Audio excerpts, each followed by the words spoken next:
Good morning friends. स्वागत है आपका हमारे यूट्यूब चैनल जीएस कैप्सूल में। आई होप आप सभी लोग अच्छे होंगे और आपकी तैयारी अच्छी चल रही होगी। फ्रेंड्स, आप सभी को पता है हम अपने इस चैनल के माध्यम से डेली मॉर्निंग में करंट अफेयर्स वन लाइनर्स की फॉर्म में आपको प्रोवाइड कराते हैं। तो अगर आपने अभी तक हमारा चैनल सब्सक्राइब नहीं किया है तो प्लीज़ इसे रेगुलर अपडेट्स के लिए आप सब्सक्राइब कर लीजिए। वीकेंड पर मैं इसका फ्री पीडीएफ भी आपको प्रोवाइड कराता हूँ जिसमें हम पूरे हफ्ते के वन लाइनर का कंपाइलेशन आपको देते हैं। तो वो आप मेरे टेलीग्राम ग्रुप से डाउनलोड कर सकते हैं। तो चलिए शुरू करते हैं। पहला, रेल मंत्रालय और भारतीय प्रौद्योगिकी संस्थान आईआईटी मद्रास। तो देखिए आईआईटी मद्रास लगातार चर्चा में है, अभी बताऊंगा आगे क्यों। ने सिकंदराबाद में भारतीय रेलवे सिग्नल इंजीनियरिंग और दूरसंचार संस्थान यानी IRISET में भारत 5G परीक्षण यानी इंडियन 5G टेस्ट बेड स्थापित करने के लिए एक समझौता ज्ञापन पर हस्ताक्षर किए हैं। तो सीधे आपसे यही पूछा जाएगा कि 5G के परीक्षण के लिए इंडियन रेलवे ने किसके साथ या मिनिस्ट्री ऑफ रेलवे ने किसके साथ समझौता ज्ञापन पर हस्ताक्षर किए हैं? आईआईटी मद्रास के साथ। आईआईटी मद्रास क्यों अभी चर्चा में है? आपको पता है भारत के बाहर पहला आईआईटी परिसर जो स्थापित होने जा रहा है तंजानिया के जांजिबार द्वीप समूह में, वो आईआईटी मद्रास का ही परिसर है। आईआईटी मद्रास के उस जांजिबार परिसर को लीड करने वाली एक महिला बनेंगी, जो किसी भी आईआईटी को लीड करने वाली पहली महिला है। उनका नाम है प्रीति अगलायम जी। इसके अलावा इजराइल ने और आईआईटी मद्रास ने एक समझौता ज्ञापन पर हस्ताक्षर किए हैं, जिसके तहत इजराइल आईआईटी मद्रास में वाटर टेक्नोलॉजी सेंटर यानी जल प्रौद्योगिकी केंद्र इसके अंदर स्थापित करेगा। इसके अलावा आईआईटी मद्रास ने अपने स्टूडेंट्स इनटेक, जो उनके यहाँ स्टूडेंट्स पढ़ने आते हैं, उसमें विविधता लाने के लिए, डाइवर्सिटी लाने के लिए स्पोर्ट्स कोटे का प्रस्ताव भी सरकार को भेजा है। तो ये भी आपसे पूछ सकता है कि हाल ही में किस आईआईटी ने स्पोर्ट्स कोटे का प्रस्ताव रखा है? तो आईआईटी मद्रास ने ये रखा है। इस वजह से आईआईटी मद्रास लगातार आपका चर्चा में था। आगे चलते हैं। भारत और फिनलैंड भारत में जैव ईंधन में यानी बायोफ्यूल्स में ऊर्जा निवेश पर ध्यान केंद्रित करते हुए स्थिरता पर एक सरकारी कार्य समूह यानी गवर्नमेंट वर्किंग ग्रुप स्थापित करेंगे। इस समूह का प्रतिनिधित्व पर्यावरण, बिजली और नवीकरणीय ऊर्जा मंत्रालय और नीति आयोग के द्वारा किया जाएगा। तो अभी भारत और फिनलैंड ने जैव ईंधन में ऊर्जा निवेश पर ध्यान केंद्रित करने के लिए एक गवर्नमेंट पैनल बनाने की बात की है। बात करें फिनलैंड के बारे में, तो फिनलैंड यूरोपीय देश है, आप सभी को पता होगा। राजधानी है इसकी हेलसिंकी, मुद्रा है इसकी यूरो, और प्रधानमंत्री अभी हाल ही में 2 से 3 महीने पहले इनकी नियुक्ति हुई है पेटेरी ओरपो जी। मैं अगर आपको मैप दिखाऊं फिनलैंड का तो हमें थोड़ा और बेहतर समझ में आएगा। ये मैंने थोड़ा नई चीज ऐड की है। फिनलैंड का मैप आप यहाँ पर देख सकते हैं। ठीक है, फिनलैंड अभी क्यों चर्चा में था? नेटो का, ठीक है, नॉर्थ अटलांटिक ट्रीटी ऑर्गेनाइजेशन का 31वां मेंबर ये बना है, यानी लेटेस्ट मेंबर नेटो का यही है। अगर आप बॉर्डर की बात करें तो आप देखेंगे ईस्ट में इसका बॉर्डर लगता है रशिया के साथ। फिर यहाँ पर अगर देखेंगे आप नॉर्थ में तो स्वीडन के साथ इसका बॉर्डर है, और यहाँ पर ऊपर थोड़ा सा बॉर्डर इसका नॉर्वे के साथ भी लगता है। इसके अगर लेफ्ट में देखेंगे तो गल्फ ऑफ बोथनिया है, यहाँ पर आप याद रखिएगा। ठीक है, तो ये इस तरीके से पूरा फिनलैंड का मैप है। राजधानी इसकी मैं आपको बता चुका हूँ, कैपिटल है हेलसिंकी। आगे चलते हैं।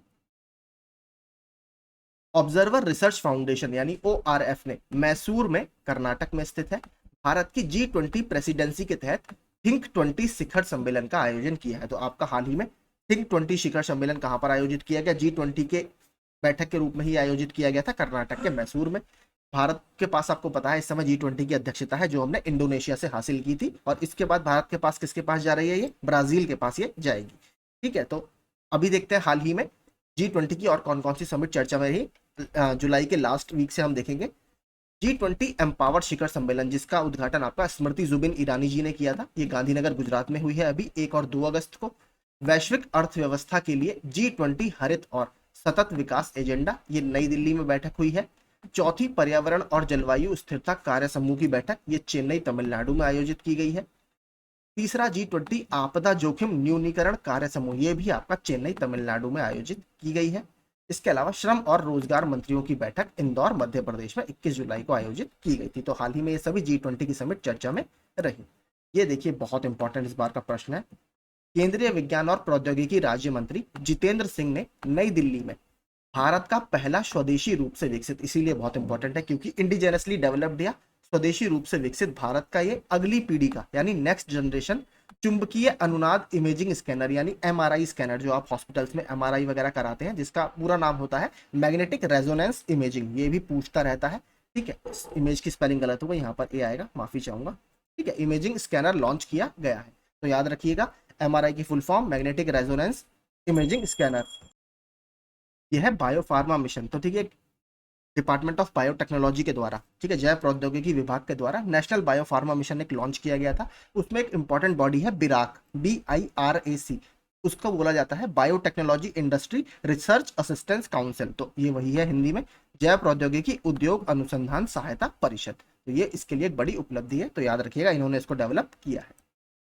अगला, आतंकवाद विरोधी जांच पर अपने काम के लिए जानी जाने वाली भारतीय अमेरिकी शोहिनी सिन्हा को अमेरिकी राज्य यूटा के सॉल्ट लेक सिटी में FBI के फील्ड कार्यालय में प्रभारी स्पेशल एजेंट के रूप में नामित किया गया। तो इंडियन अमेरिकन है शोहानी सिन्हा, इनको FBI का जो फील्ड ऑफिस है वहां पर स्पेशल एजेंट के रूप में नियुक्ति मिली है।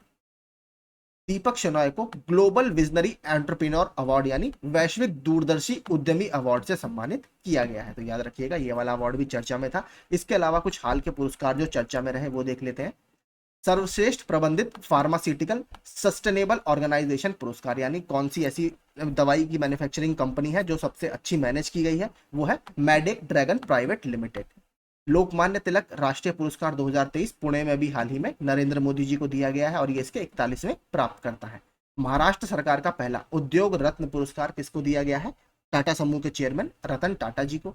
माइल्स फ्रैंकलिन साहित्यिक पुरस्कार ऑस्ट्रेलियाई तमिल वकील है शंकरी चंद्रन जी, उनको दालचीनी गार्डन में उनका उपन्यासिक था चाय टाइम्स, उसके लिए दिया गया है।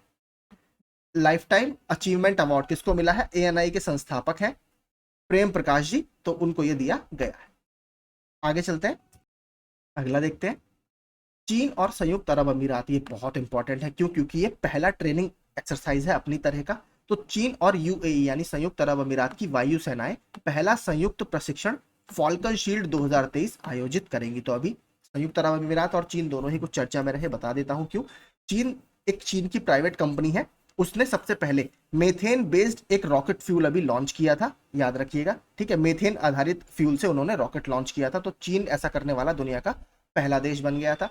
संयुक्त अरब अमीरात और IIT दिल्ली के बीच में अभी एक समझौता ज्ञापन पर हस्ताक्षर हुए हैं और हो सकता है भारत के बाहर स्थापित होने वाला IIT दिल्ली दूसरा परिसर बन जाए। पहला तो पता ही है आपको, तंजानिया में IIT मद्रास का बन रहा है। संयुक्त अरब अमीरात की राजधानी अबू धाबी में IIT दिल्ली ने कैंपस बनाने पर इंटरेस्ट दिखाया है, तो हो सकता है वहां पर आपको दूसरा IIT कैंपस देखने के लिए मिल जाए। इसके अलावा कुछ हालिया व्यायाम जो और चर्चा में रहे, तो भारत और मंगोलिया के बीच घुमंतु हाथी, देखिए घुमंतु हाथी मत पड़िएगा, इसको इंग्लिश में बोला जाता है नोमैडिक एलिफेंट। तो नोमैडिक एलिफेंट के नाम से इसको याद रखिएगा। इसका एक 15वां संस्करण आयोजित किया गया मंगोलिया की जो राजधानी है उलान बटार, वहां पर। भारत और अमेरिका के बीच सालवैक्स अभ्यास का कौन सा 7वां संस्करण केरल के कोच्चि में आयोजित किया गया। इसके अलावा जापान भारतीय समुद्री अभ्यास यानी Japan India maritime exercise JIMEX का 7वां संस्करण आंध्र प्रदेश के विशाखापट्टनम में आयोजित किया गया था। इसके अलावा भारतीय सेना ने बहुराष्ट्रीय अभ्यास खान क्वेस्ट में भाग लिया था, ठीक है। खान क्वेस्ट भी आपका मंगोलिया में ही आयोजित किया गया था, जहां पर नोमैटिक एलिफेंट एक्सरसाइज हुआ था। भारत और मालदीव के बीच एक्सरसाइज कुवेरिन का 12वां संस्करण आयोजित किया गया था, कहां पर? चौबटिया उत्तराखंड में। इसके अलावा देखते हैं, ये भी बहुत इंपॉर्टेंट है, अल मोहम्मद अल हिंदी 2023, ये भारत और सऊदी अरब के बीच एक नौसैनिक अभ्यास था और ये सऊदी अरब में आयोजित किया गया। ये बहुत इंपॉर्टेंट है, इसको याद जरूर रखिएगा। इसके अलावा उरुग्वे के पूर्व कप्तान डिएगो गॉर्डन ने पेशेवर फुटबॉल से संन्यास की घोषणा की। तो आपसे सीधे यही पूछेगा कि हाल ही में डिएगो गॉर्डन ने फुटबॉल से संन्यास लेने की घोषणा की है, ये कौन से देश से संबंधित है? तो ये उरुग्वे से संबंधित है। इसके अलावा भारतीय निशानेबाजों और तीरंदाजों ने चीन के चेंगदू में विश्वविद्यालय खेलों में, तो देखिए पदक इतने इंपॉर्टेंट नहीं है, आपको याद रखना है विश्वविद्यालय खेल या वर्ल्ड यूनिवर्सिटी गेम्स इस बार कहां पर आयोजित किए गए? चीन के चेंगदू में। और यहां पर भारतीयों ने 4 स्वर्ण पदक सहित टोटल 6 पदक अपने नाम किए। अब देखते हैं कल जो कुछ क्वेश्चन आंसर चर्चा में रहे। 7वीं हॉकी पुरुष एशियाई चैंपियंस ट्रॉफी का आयोजन, यानी मेल की जो मेंस की एशियन चैंपियंस ट्रॉफी का आयोजन किस शहर में किया जा रहा है? तो चेन्नई में किया जा रहा है। DGCA ने ड्रोन ट्रेनिंग के लिए कितने रिमोट पायलट ट्रेनिंग ऑर्गेनाइजेशंस को मंजूरी दी है? तो 63 ऑर्गेनाइजेशंस को इन्होंने मंजूरी दी है। नया सवेरा योजना किस केंद्रीय मंत्रालय द्वारा शुरू किया गया है? तो ये अल्पसंख्यक मंत्रालय द्वारा शुरू की गई एक योजना है।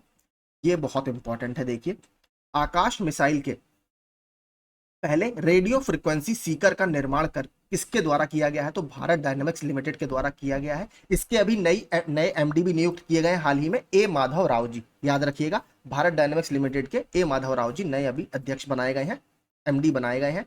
और रेडियो फ्रिक्वेंसी सीकर आकाश मिसाइल के लिए, जो कि एक सरफेस टू एयर मिसाइल है, यानी सतह से हवा पर मार करने वाली मिसाइल है। किस भारतीय अमेरिकी को सॉल्ट लेक सिटी में एफबीआई के फील्ड ऑफिस का प्रमुख बनाया गया है? तो शोहानी सिन्हा जी को। दूरसंचार के क्षेत्र में सहयोग स्थापित करने के लिए ट्राई ने किसके साथ समझौता किया है? तो ट्राई ने सी डॉट के साथ समझौता किया है। ट्राई आपका कौन होता है? Telecom regulatory authority of India. किस हाई कोर्ट ने एएसआई यानी आर्कियोलॉजिकल सर्वे ऑफ इंडिया यानी भारतीय पुरातत्व सर्वेक्षण को वाराणसी में ज्ञानवापी मस्जिद परिसर में सर्वेक्षण करने की अनुमति दी है? तो इलाहाबाद हाई कोर्ट ने अभी अनुमति दी है। कॉर्बेट टाइगर रिजर्व द्वारा अंतरराष्ट्रीय बाघ दिवस पर, जो कि 29 जुलाई को मनाया जाता है, राष्ट्रीय जनगणना के आंकड़े, बाघों की बात हो रही है, किस राज्य में 785 बड़ी बिल्लियों की संख्या के साथ बाघ राज्य का अपना टैग बरकरार रखा है? तो ये मध्य प्रदेश ने अपना टैग बरकरार रखा है। वर्तमान में जो सबसे ज्यादा बाघ है वो मध्य प्रदेश में ही है। पहला संयुक्त प्रशिक्षण अभ्यास फॉल्कन शील्ड 2023 निम्नलिखित में से किन दो देशों के बीच आयोजित किया जाएगा? तो ये आपका चीन और संयुक्त अरब अमीरात के बीच में आयोजित किया जा रहा है और इस तरीके का ये पहला एक्सरसाइज है। तो यही देखिए हमारे आज के करंट अफेयर सारी चर्चा में थे। आई होप आपको ये सेशन पसंद आया होगा और आपके एग्जाम के पॉइंट ऑफ व्यू से आपको ये यूजफुल लगा होगा। अगर वीडियो आपको अच्छा लगता हो तो प्लीज हमारा चैनल सब्सक्राइब कर दीजिए। वीकेंड पर आपको पूरे हफ्ते का फ्री ऑफ कॉस्ट पीडीएफ में हमेशा की तरह प्रोवाइड करा दूंगा। पिछले हफ्ते का मैंने डाल दिया है, आप वो जाकर डाउनलोड कर सकते हैं। Thank you so much.